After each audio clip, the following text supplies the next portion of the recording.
Welcome back to another videos. For today's videos mga idol. Ayan, isa na naman blessings mula kay Ama. Ayan guys, naka-harvest na naman tayo ng mga saging na saba sa kalatundan. Ayan, kahit pa paano mga idol, medyo malaki-laki rin ang mabibentahan nitong mga saging.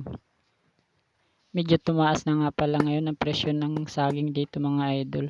25 pesos per kilo sa latundan. Saka 20 pesos ang per kilo ng saba.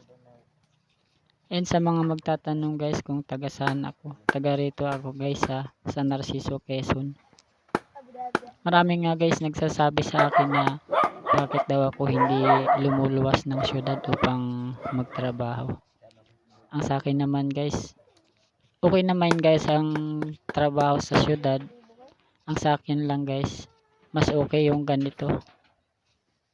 Ayan nga guys, kaya nga hindi ako nagtatrabaho sa syudad. Dahil ayaw ko nung ako ay may amo.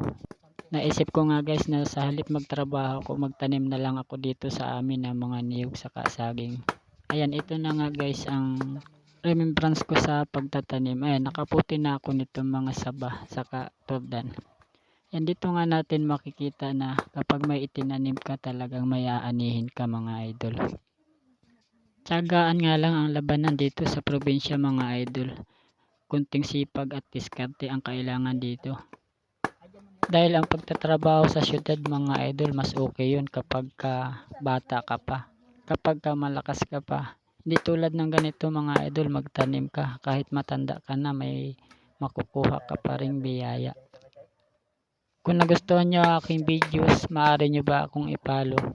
Please like and share nyo na rin ang aking mga videos para updated ka sa mga susunod ko pa mga videos. Maraming salamat sa aking mga followers and viewers. Thanks for watching guys. This is what we start. We always